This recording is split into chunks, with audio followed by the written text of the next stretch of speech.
Bersyukur kami punya Allah seperti Engkau, di mana kasih setiamu tidak pernah berkesudahan bagi kami. Bapa, terima kasih, kami percaya Engkau sudah hadir bersama-sama dengan kami pada pagi hari ini. Dan tiba saatnya Tuhan, kami akan bersama belajar daripada sebagian kebenaran firman-Mu. Biarlah Roh Kudus mengurapi setiap kami, baik hamba-Mu yang tidak ada apa-apanya dan juga setiap jemaat Tuhan yang Tuhan kasih di tempat ini. Biarlah kebenaran firman-Mu boleh menegur kami, boleh mengajar kami, boleh menasehati kami, boleh meneguhkan iman kami, semakin membuat kami mengenal Engkau, semakin membuat kami mengasihi Engkau di dalam kehidupan kami. Dan biarlah hanya nama Tuhan saja yang dipermuliakan di dalam kehidupan kami sampai pada akhirnya. Terima kasih Bapa, berbicaralah bagi setiap kami siap untuk mendengarkannya. Mari kita semua yang siap mendengarkan kebenaran firman Tuhan, sama-sama kita katakan amin. Shalom semuanya, silakan duduk. Terima kasih buat Ibu Gembala, Bu Lingling dan semua pengerja di tempat ini yang memberikan kesempatan buat saya untuk melayani di tempat ini, ya. Puji nama Tuhan. Nama saya Ibu Debbie. Suami tentunya sudah pasti satu, ya. Anak saya 3, yang satu sudah bekerja ada di Australia, yang nomor 2, puji nama Tuhan, akhir tahun ini juga sudah lulus dari Australia, dan yang terakhir paling kecil sedang baru masuk kuliah di Ubaya karena dia ambil hukum, ya. Oke, sekian. Kita percaya bahwa yang terpenting di sini, saudara tidak perlu mengenal saya, cukup tahu, tapi kita perlu mengenal siapa Tuhan yang kita sembah dalam hidup ini. Amin, ya. Hari ini kita akan belajar dengan satu tema, ratapan yang diubahkan menjadi kemuliaan. Sama-sama kita buka di dalam 1 Samuel pasal 1. 1 Samuel pasal 1.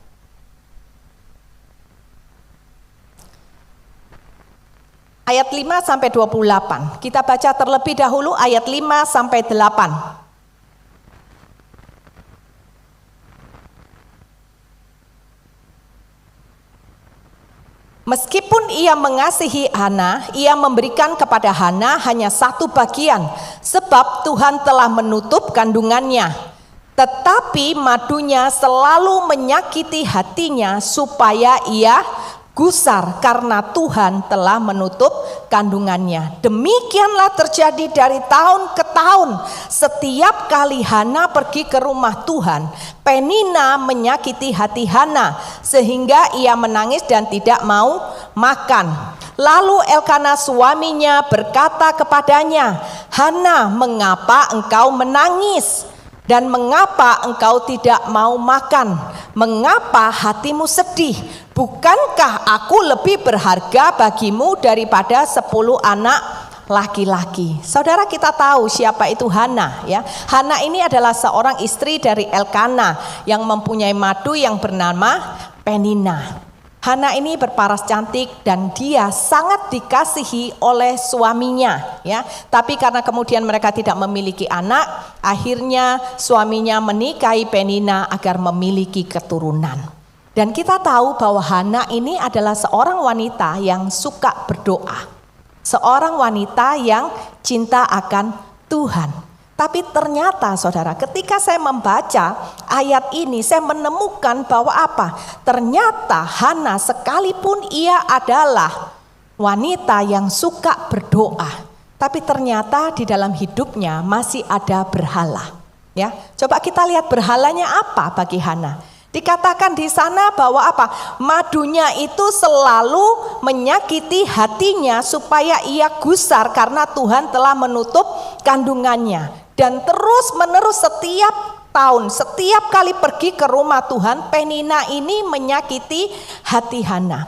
Penina ini mengolok-olok Hana bukan karena apa?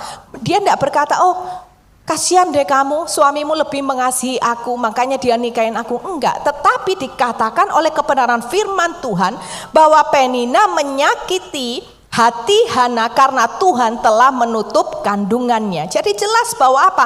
Penina mengolok-olok Hana karena apa? Dia mandul, dia enggak bisa punya anak, sehingga hati Hana ini gusar dan dia tidak mau makan. Apakah suaminya diam saja? Enggak. Suami dari Hana ini, Elkana, dia tidak diam saja. Dikatakan di ayat 5, kalau tadi kita baca, meskipun ia mengasihi Hana, ia memberikan kepada Hana hanya satu bagian. Tetapi dalam terjemahan yang benar bahwa Elkana ini memberikan bagian khusus. Dia memberikan bagian yang terbaik untuk Hana karena ia mengasihi Hana. Kalau kita lihat di dalam King James Version dikatakan, but unto Hannah he gave a worthy portion, for he loved Hannah. Jadi dari sini Elkana memberikan bagian yang terbaik karena dia mengasihi Hannah. Tapi itu semua tidak membuat Hannah ini bahagia, ya. Bahkan dipertegas lagi di dalam ayat yang ke-8.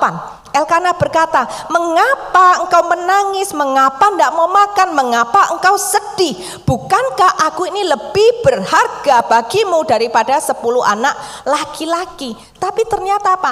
Hana tetap bersedih. Karena apa? Karena yang menjadi kesusahan hati Hana adalah dia tidak memiliki anak. Saudara, sedih, susah itu biasa. Tetapi mari kita lihat mengapa sampai Hana ini hatinya gusar, dia sampai tidak mau makan, dia ini mengalami kepahitan. Karena apa? Karena bagi Hana, anak ini adalah suatu kebanggaan. Bagi Hana, anak ini adalah suatu berhala di dalam kehidupannya, sehingga dia terus datang kepada Tuhan memohon agar dia diberikan anak oleh Tuhan. Saudara, mengapa orang itu mengalami kepahitan? Orang yang mengalami kepahitan di dalam kehidupannya karena orang itu punya berhala.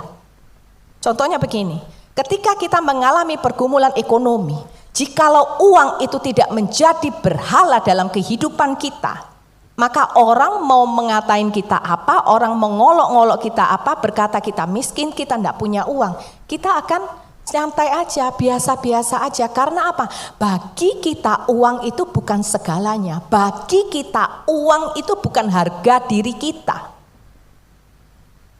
Begitu pula dengan Hana. Karena Hana merasa bahwa anak itu adalah keberhargaan dirinya. Dia meletakkan keberhargaan dirinya kepada anak. Sehingga ketika dia tidak memiliki anak, di situ luka hatinya itu amat sangat dalam, saudara. Nah, hari ini kita belajar, kita boleh mengasihi Tuhan, kita boleh rajin baca firman, kita boleh rajin berdoa, kita boleh rajin beribadah. Tapi saudara, jangan membuat kita lengah seolah-olah kemudian tidak ada lagi berhala di dalam kehidupan kita. Kita harus cross check. Apakah benar sampai hari ini aku sudah tidak lagi memiliki berhala di dalam kehidupan kita? Berhala bukan hanya mungkin anak, bukan hanya ekonomi, tetapi apa? Zona nyaman. Bagaimana ketika kita mengalami masalah, apakah kita merasa minder? Apakah kemudian kita merasa kita sudah tidak berdaya, kita putus asa, kita merasa tidak dikasihi Tuhan? Hati-hati saudara. Karena sebenarnya di dalam kehidupan kita yang harus menjadi sumber sukacita dan satu-satunya kebahagiaan dalam kehidupan orang percaya tidak ada lain hanya satu, yaitu Yesus Kristus. Ketika aku memiliki Tuhan, ketika ada Tuhan dalam kehidupanku, itu cukup bagiku. Amin, saudara. Ya, mari kita cross check kepada diri kita masing-masing. Kita datang kepada Tuhan, minta Roh Kudus tunjukkan. Kita periksa kembali apa yang selama ini kita doakan. Jika apa yang kita doakan itu terus menerus minta kepada Tuhan, kita berkata pokoknya ya kalau tidak dikabulkan aku tidak akan berhenti berdoa. Hati-hati, mungkin bisa saja itu adalah yang menjadi berhala saudara. Doa itu bukan untuk memaksakan kehendak kita. Doa bukan untuk memaksakan keinginan kita kepada Tuhan. Tetapi doa adalah bukan untuk juga mengubah Tuhan. Tetapi doa adalah apa? Mencari kehendak Tuhan dalam kehidupan kita. Dan mengubahkan hati kita agar apa? Agar kita percaya dan berserah kepada kehendaknya. Bahwa kehendak Tuhan itu yang terbaik. Sekalipun kita mengerti, kita tidak mengerti. Kita berkata, aku hanya mau kehendak Tuhan yang terjadi di dalam kehidupanku. Dan itu adalah doa di dalam iman yang benar akan Kristus. Amin, saudara. Ya, kita harus hati-hati. Tuhan itu benci berhala. Tuhan itu benci berhala. Mengapa? Karena Tuhan tahu bahwa berhala itu akan menghancurkan diri kita sendiri satu saat nanti. Kita lihat Hana, hatinya itu sampai pahit. Karena apa? Karena dia ada berhala, dia mempunyai keinginan untuk memiliki anak. Dia merasa belum sempurna sebagai seorang wanita. Dia merasa kebahagiaannya belum sempurna bila belum memiliki anak. Dan itu adalah berhala. Hari ini apa yang kita inginkan? Kita berkata, aku tidak bisa bahagia. Karena apa? Doaku yang ini belum dikabulkan. Aku tidak bisa benar-benar bersuka cita di dalam Tuhan. Karena ada satu hal yang belum aku miliki di dalam kehidupan kita. Berhala itu akan menghambat apa saudara? Untuk kita bertanding dengan leluasa di dalam pertandingan iman. Coba kita buka di dalam Ibrani 12 ayat yang pertama. Ibrani 12 ayat yang pertama. Dikatakan, marilah kita menanggalkan semua beban dan dosa yang begitu merintangi kita di dalam perlombaan yang diwajibkan bagi kita. Apa itu beban? Apa itu dosa? Dosa itu adalah berhala yang menjadi penghambat kita di dalam pertandingan iman. Saudara, saya juga pernah mengalami ada berhala di dalam kehidupan saya. Siapa yang menjadi berhala saya? Kalau Hana yang menjadi berhala adalah anaknya, ya. Tapi buat saya yang menjadi berhala dalam kehidupan saya adalah suami saya. Saya rasa pokoknya tidak ada dia, saya tidak bisa hidup. Tidak ada dia, saya tidak enak makan. Pokoknya semuanya itu tentang suami. Kelihatannya, aduh, istrinya sayang banget ya sama suami. Kayaknya istri idaman. Itu menurut pemandangan manusia, tapi tidak bagi Tuhan. Mengapa?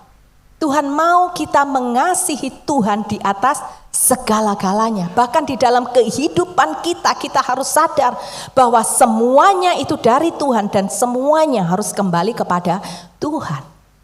Dan kemudian saudara, Tuhan izinkan pergumulan rumah tangga di dalam kehidupan rumah tangga kami. Saya mengalami pergumulan rumah tangga selama 12 tahun. Pasti hati saya pedih. Bagaimana? Karena yang menjadi berhala adalah suami. Ketika saya tahu ada perempuan lain dalam kehidupannya, apa yang terjadi sama seperti Hana, nggak mau makan, ya. Padahal waktu itu saya lagi hamil anak kedua, nggak mau makan, nggak mau minum, ya. Sampai mertua itu bingung, mertua sampai bujuk-bujuk, ayolah makan, kurus saudara. Hanya tinggal 41 kilo berat badannya. Dan itu menjadi hambatan di dalam pertandingan iman saya kepada Tuhan. Karena apa? Karena ketika saya punya berhala, fokus hidup saya itu hanya berhala saya. Bagaimana caranya supaya berhala yang pergi ini harus kembali lagi kepada saya? Akhirnya apa? Saya tidak bertanding di dalam pertandingan iman yang benar.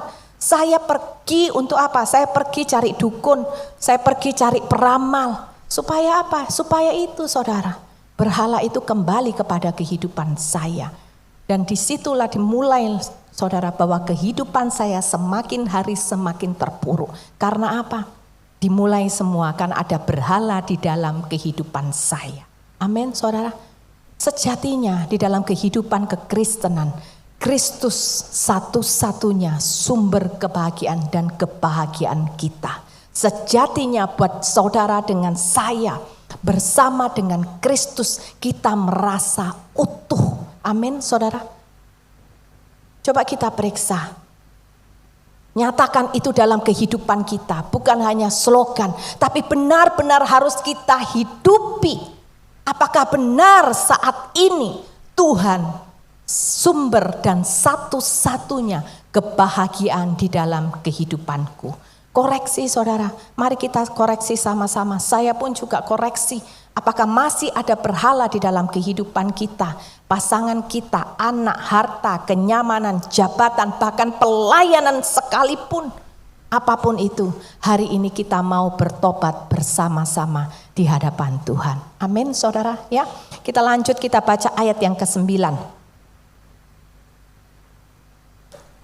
Pada satu kali setelah mereka habis makan dan minum di Silo, berdirilah Hana, sedang Imam Eli duduk di kursi dekat tiang pintu bait suci Tuhan. Dan dengan hati pedih ia berdoa kepada Tuhan sambil menangis terseduh-seduh. Kemudian bernasarlah ia kepada Tuhan.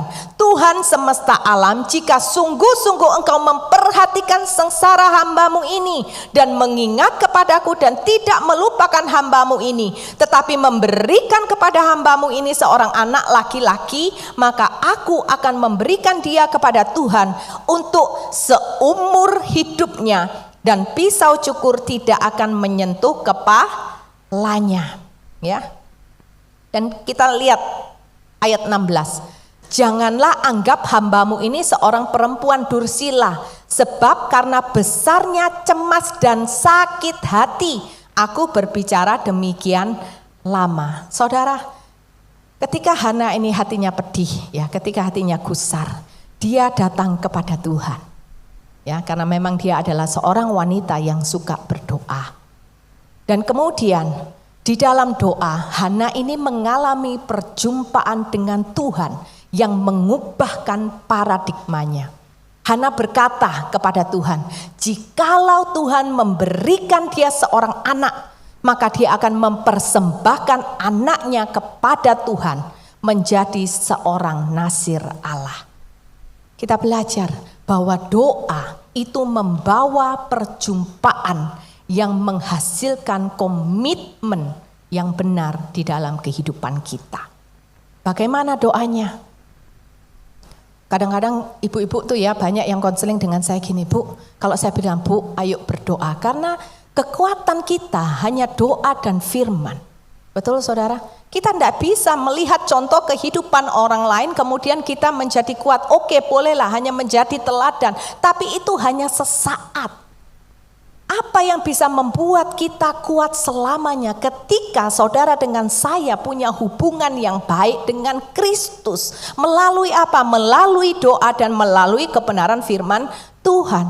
Oleh karena itu dikatakan apa? Bukan hanya membaca kebenaran firman, tetapi merenungkan. Karena ketika kita merenungkan firman Tuhan, kita mendapatkan rema. Ketika kita merenungkan firman, kita mendapat bahwa Yesus memberikan satu pesan buat kita bagaimana kita harus menjalani kehidupan kita.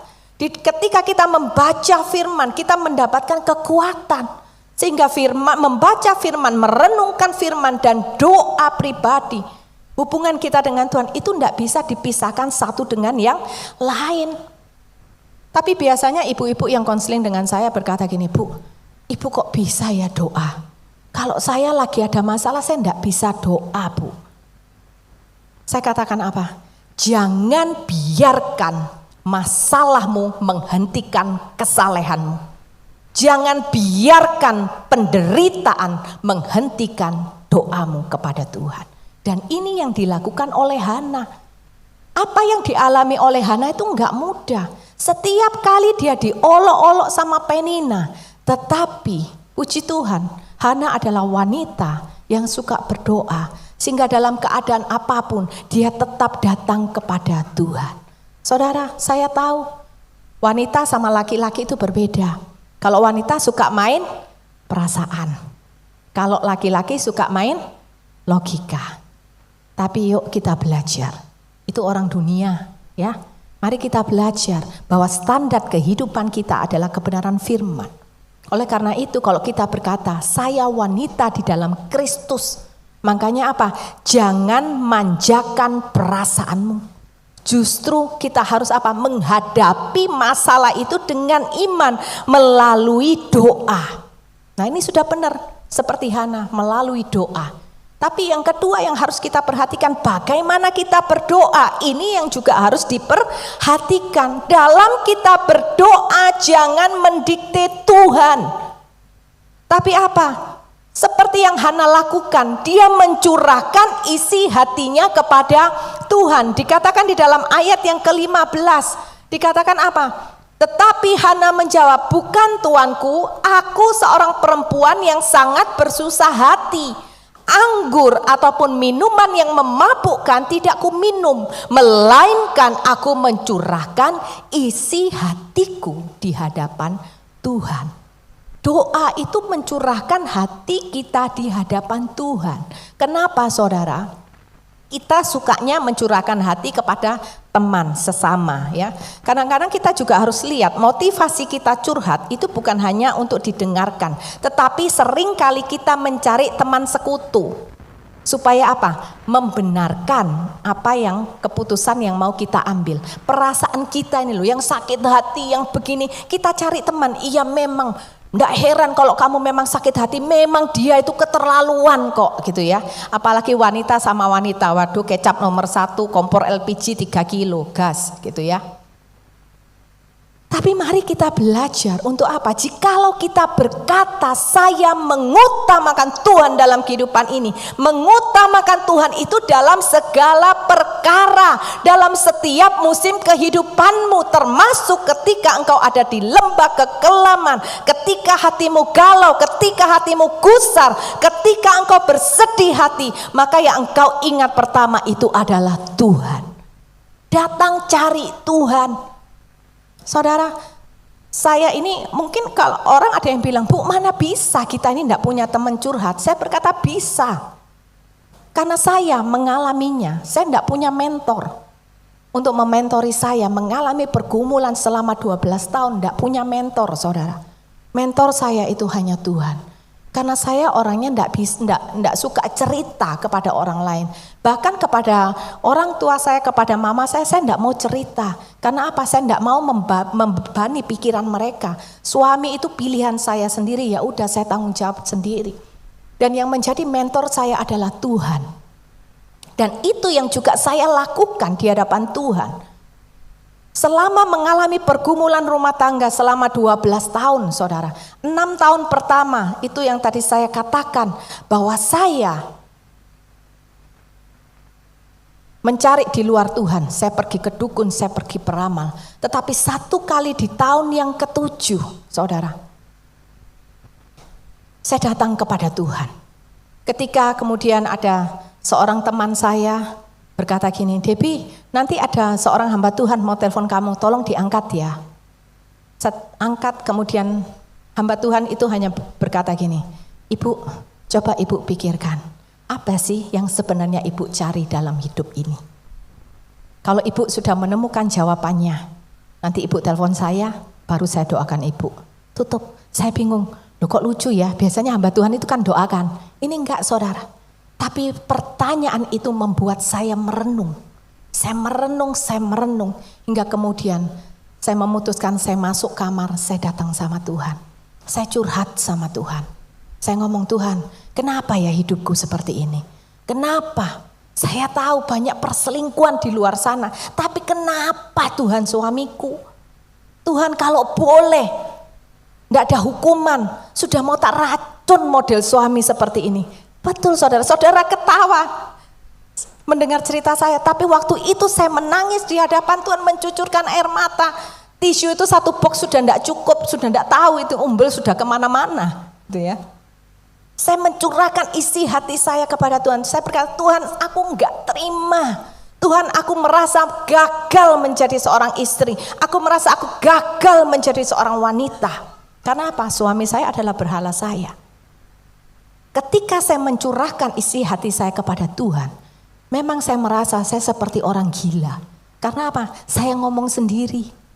Enggak ada jawaban. Enggak kemudian Tuhan bilang, Debbie anakku sayang. Enggak ada saudara. Enggak ada terjadi apa-apa.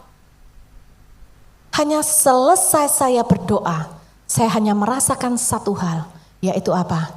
Kelegaan dan kedamaian di dalam hati yang belum pernah saya rasakan sebelumnya.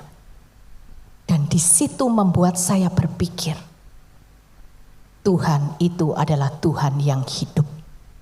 Saya tahu dari dulu sebelumnya, dari kecil saya sudah tahu bahwa Tuhan Yesus mati, bangkit dan hidup. Tetapi saya tidak mengalami bagaimana Tuhan yang hidup itu. Dan justru ketika saya datang kepada Tuhan, mencurahkan segala isi hati saya, di situ saya mengalami bahwa apa? Tuhan yang hidup itu bukan hanya slogan. Tuhan yang hidup itu bukan hanya pengetahuan, tetapi Tuhan yang hidup itulah yang saya rasakan, saya alami. Dan Tuhan yang hidup itulah yang memberikan damai sejahtera yang melampaui segala akal. Tuhan yang hidup itulah yang memberikan kekuatan kepada saya. Dan ketika saya datang kepada Tuhan terus menerus, ya, sama seperti Hana, dia di dalam ayat yang ke-12 dikatakan apa? Terus menerus berdoa sampai dikira dia itu orang mabuk. Berdoa itu harus dengan kesungguhan hati. Saya terus menerus datang kepada Tuhan, berdoa terus kepada Tuhan. Sampai kemudian paradigma saya itu diubah oleh Tuhan. Ketika kalau dulunya saya pingin racun suami saya, ya. Karena apa? Saya jengkel. Saya kalau lihat suami saya itu bawaannya jengkel, pingin tak racun gitu ya. Bahkan saya pernah melakukan sesuatu yang gila, saudara. Saya dulu kalau suami saya pergi, itu handphone dimatikan. Dia mau pergi 10 hari, dia mau pergi 2 minggu, mau 1 bulan, handphone itu dia matikan, dia pakai nomor handphone yang lain. Caranya gimana saya cari dia? Saya pakai orang, saya bayar orang. Gitu ya. Makanya suami saya itu kalau dulu temannya tanya, istrimu gimana? Dia selalu bilang, wes jangan tanya istriku, FBI aja kalah sama dia gitu ya. Pusing juga suami saya itu punya istri kayak saya gitu ya. Mungkin kalau orang lain, waduh enak ya punya istri seperti Bu Debbie, cinta mati, bucin gitu ya. Suami saya bilang, belum rasa kamu gitu ya. Itu yang saya lakukan, dan ketika 1 kali kemudian orang ini yang saya bayar berkali-kali, Bu, saya tahu Bapak ada di tempat ini di luar Surabaya, saudara, di luar pulau. Apa yang saya lakukan? Saya beli tiket, saya kejar dia sampai di sana. Tahu persis orang itu, saya bingung ya, orang kok canggih-canggih ya. Bisa tahu tuh saudara tempatnya di mana. Akhirnya saya datangin, ternyata suami saya sudah kontrak rumah di sana. Begitu saya datang, kok nggak ada ya perempuannya. Saya bilang gini sama suami saya, panggil perempuan itu datang ke sini sekarang. Saya bilang cepet telepon. Lah kok ya heran, waktu itu suami saya ya manut. Itu saudara, nggak pakai perlawanan, mungkin dia juga syok gitu ya. Loh kenapa ini bisa muncul, ini singa serigala depan saya gitu ya. Ini maut ini yang muncul di depan saya. Dia mau happy-happy tapi yang muncul ini maut gitu ya. Dan kemudian suami saya telepon, perempuan itu datang. Begitu saya sudah tunggu di depan rumah, saudara, di jalan. Saya sudah pegang kunci kontak. Saudara tahu, ketika perempuan itu datang, dia baru turun. Dia turun mobil, saya cepat naik mobil. Karena apa? Saya sudah berencana, saya mau tabrak dia sampai mati. Jangan lihat tampangnya ya. Ibu-ibu itu, biasa kalau saya pertama kali pelayanan, memang saya menyaksikan saksi kehidupan saya gitu ya. Nah biasa ibu-ibu bilang gini, mosok sih Bu Debbie itu loh kelihatannya tuh lemah lembut, wajahnya sabar. Saya bilang makanya itu manusia sering melihat apa yang kelihatan, tapi Tuhan melihat hati. Jangan ketipu, ini casing yang menipu, saya bilang. Tapi puji Tuhan itu masa lalu, amin. Tuhan baik, Tuhan yang ubahkan, saudara. Dan ketika saya tancap mobil itu, rupanya perempuan itu juga dia nggak kalah cepat. Dia cepat, dia naik mobil, dia hilang, saudara. Waktu itu saya marah sama Tuhan. Saya berkata, Tuhan kenapa sih? Gitu ya. Sudah di depan mata loh Tuhan, tinggal kali ngemplok. Kenapa? Saya marah lagi sama Tuhan, saudara. Tapi kemudian setelah paradigma saya diubah oleh Tuhan, saya menyadari yang waktu itu buat saya masalah besar, tapi ternyata itu adalah perlindungan Tuhan buat saya. Coba bayangin kalau Tuhan izinkan, saya tidak ada di depan saudara. Saya di mana? Di Medaeng, saudara. Kalaupun mungkin sudah keluar ya berarti saya titelnya apa? Mantan narapidana gitu ya.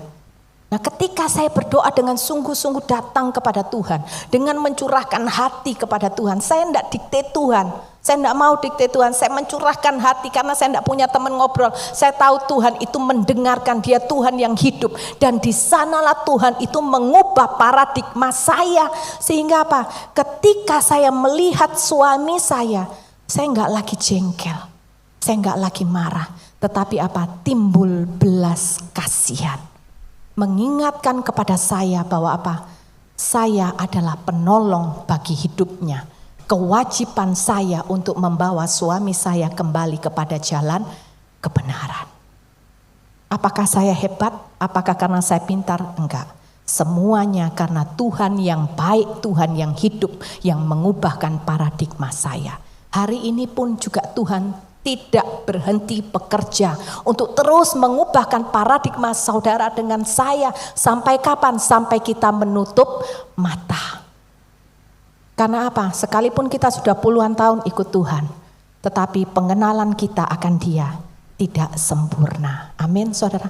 Jangan pernah puas dengan kehidupan rohani, tetapi puaslah dengan kehidupan jasmani. Karena yang kita kejar itu adalah kehidupan yang rohani. Dan yang terakhir, saudara, perjumpaan itu menghasilkan komitmen. Dan yang terakhir, setia menjaga komitmen untuk kemuliaan Tuhan. Amin, saudara. Gak gampang, menjaga komitmen ini gak gampang. Ketika paradigma saya sudah diubah, saya berkata begini kepada Tuhan, Tuhan, mulai malam ini saya buat komitmen di hadapan Tuhan. Sekalipun ke depan yang terjadi itu jauh lebih sulit daripada apa yang kemarin yang sudah saya lalui, saya akan berkata, saya siap Tuhan.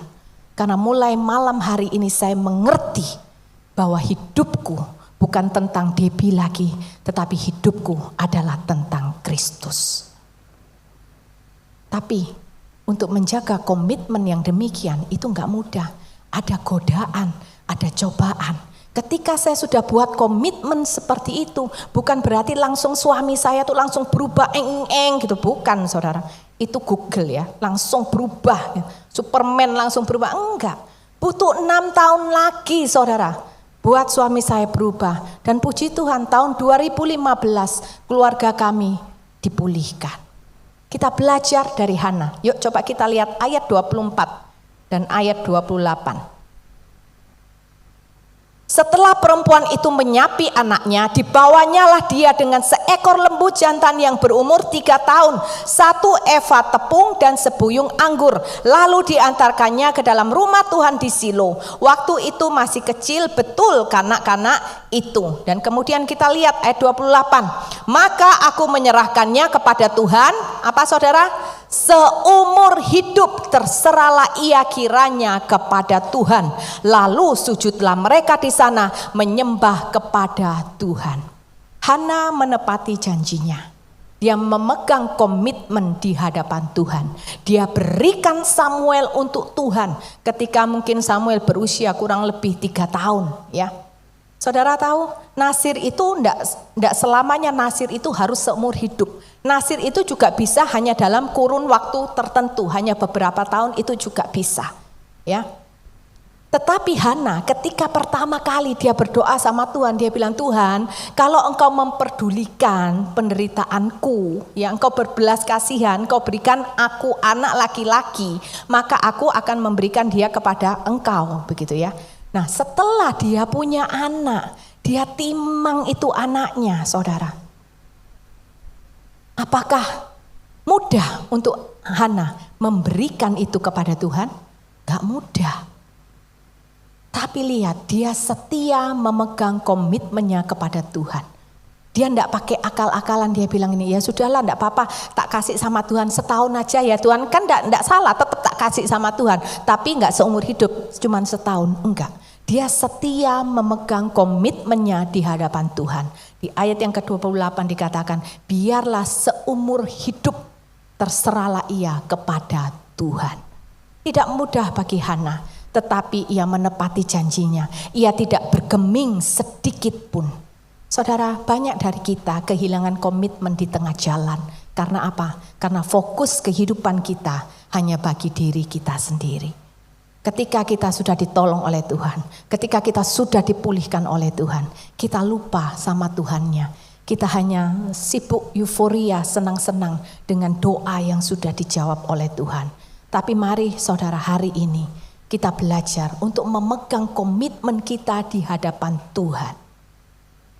Ketika saya juga memegang komitmen di hadapan Tuhan, itu enggak mudah saudara. Ada godaan, ada cobaan. Ketika kemudian satu kali Saya masih menemukan ya chat yang tidak benar di handphone suami saya. Kemudian suami saya tahu, malah dia marah sama saya. Bayangin, seharusnya siapa yang marah? Saya dong.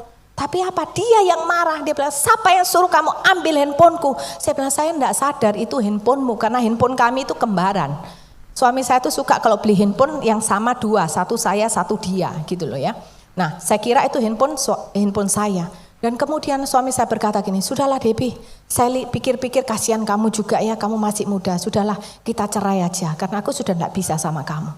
Apa yang saya lakukan untuk menjaga komitmen saya di hadapan Tuhan?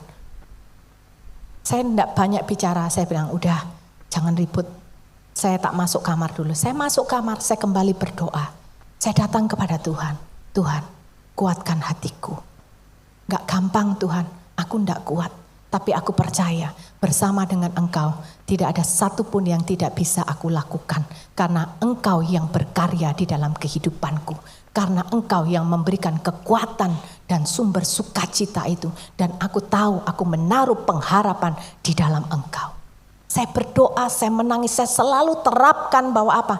Saya tidak akan merespon sebelum saya masuk kamar berlutut di hadapan Tuhan. Karena kalau saya langsung respon, yang keluar itu adalah apa? Kedagingan, saya lupa. Kedagingan yang keluar itu komitmen itu lupa. Tapi ketika saya bersujud di hadapan Tuhan, di situ saya bekerja bersama dengan Tuhan. Kekuatan yang daripada Tuhan, hikmat yang datang daripada Tuhan. Dan kemudian saya jumpai suami, saya berkata gini, sampai kapanpun saya dulu pernah melakukan kesalahan, itu pertama dan yang terakhir seumur hidup. Saya pernah menggugat cerai suami saya, tapi puji Tuhan tidak sampai saudara ya. Dan saya tidak akan pernah melakukan itu lagi. Saya berkata, sampai akhir hidup saya, Engkau satu-satunya suami. Dan apapun yang Engkau lakukan, aku sudah mengampuni. Dan kemudian suami saya berkata gini, dia juga tidak enak hati. Bagaimanapun manusia itu tetap punya hati nurani, ya saudara. Kemudian dia sedih, dia bilang gini, enggak Debbie, dia mau menjelaskan siapa perempuan itu. Saya berkata, no. Jangan menjelaskan, saya tidak ingin tahu siapa perempuan itu.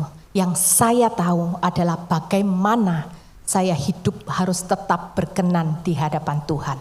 Bagian saya adalah mengasihi Engkau, mengampuni Engkau, melayani Engkau karena Engkau adalah suamiku. Saya pun mengambil bagian untuk mengampuni perempuan itu. Bagaimana kalian berdua itu bukan bagianku, itu bukan urusanku, tapi itu urusan kalian sendiri dengan Tuhan. Bagian saya yang saya pegang adalah saya menjaga komitmen saya sampai akhir bahwa hidup ini harus untuk kemuliaan Tuhan. Tidak gampang, memang tidak gampang. Nangis, masih terus nangis. Tetapi di sanalah saudara, ketika kita setia memegang komitmen, sama artinya bahwa apa? Kita membiarkan Tuhan yang bekerja di dalam kehidupan kita. Dan kalau Tuhan yang mengerjakan, semuanya itu pasti mendatangkan kebaikan, semuanya itu pasti indah pada waktunya. Amin saudara. Mari kita menjaga komitmen kesetiaan kita kepada Tuhan. Mungkin masalahmu belum selesai, pemulihan belum datang, tapi mari kita belajar dari seorang Hana yang mengubah ratapannya menjadi kemuliaan dengan apa? Dia datang kepada Tuhan, berdoa dengan sungguh-sungguh. Untuk apa saudara? Mengalami Tuhan supaya kita mengerti tujuan Tuhan dalam kehidupan kita. Sehingga apa? Kehidupan kita menjadi kemuliaan bagi nama Tuhan. Amin saudara. Mari kita bangkit berdiri, kita datang di hadapan Tuhan. Saudara, mari kita belajar dari seorang Hana. Kita periksa kembali, apakah masih ada berhala di dalam kehidupan kita. Kita minta Roh Kudus untuk menunjukkan kepada kita, apakah itu zona nyaman, apakah itu harta kita, apakah itu pasangan, apakah itu anak, apakah itu jabatan, apakah itu pelayanan sekalipun. Karena tidak seharusnya ada sesuatu pun yang bisa mengalahkan cinta kita kepada Tuhan. Kita minta Roh Kudus untuk mengkoreksi setiap hati kita masing-masing. Tuhan, Engkau tilik setiap hati kami. Ampuni kami Tuhan, kalau masih ada berhala di dalam kehidupan kami. Dan kami bersyukur untuk kebenaran firman-Mu, di mana Tuhan selalu mengajar, Tuhan selalu mengingatkan kami, untuk kami belajar dari seorang Hana. Di dalam ratapannya, dia tetap mencari Tuhan. Dan biarkan Tuhan kami di dalam ratapan kami datang kepada Engkau. Kami boleh mengalami perjumpaan lagi dengan Engkau Tuhan, yang membuat kami berani untuk mengambil komitmen di hadapan Tuhan. Kami tidak mau lagi sama seperti kemarin, di mana hati kami hanya ingin dipenuhi oleh keinginan dan kehendak kami. Tetapi kami belajar untuk melepaskan semuanya. Dan kami hanya berkata, biarlah hanya kehendak Tuhan saja yang terjadi dalam kehidupan kami. Sekalipun mungkin kehendak-Mu tidak sesuai dengan keinginan kami, tetapi justru kami belajar di dalam doa dengan iman yang benar, bahwa biarkan doa itu mengubah hati kami, biarkan doa itu mengubah paradigma kami, agar kami selaras dengan kehendak-Mu, sehingga hanya rencana Tuhan yang terjadi di dalam kehidupan kami. Roh Kudus tetap terus berjalan bersama dengan kami, memberikan kekuatan, memberikan kemampuan, agar kami tetap setia memegang komitmen kami sampai akhir kehidupan kami. Satu kerinduan kami Tuhan, ketika kami berjumpa dengan Engkau, Engkau temui setiap kami hidup berkenan di hadapan Tuhan. Satu agenda kami, biarlah hanya nama Tuhan yang dipermuliakan sepanjang umur hidup kami. Terima kasih Tuhan untuk kebaikan-Mu. Kami percaya di dalam kesusahan, di dalam kesedihan, di dalam masalah, Engkau adalah Allah yang hidup. Engkau Allah yang menyertai, Engkau Allah yang memberikan kekuatan, Engkau Allah yang memberikan damai sejahtera, Engkau Allah yang memberikan sukacita. Dan kami percaya Engkau adalah Allah yang memberikan pertolongan bagi setiap kami. Terima kasih Tuhan untuk kebaikan-Mu. Mari kita naikkan sekali lagi, pertolongan Tuhan begitu ajaib.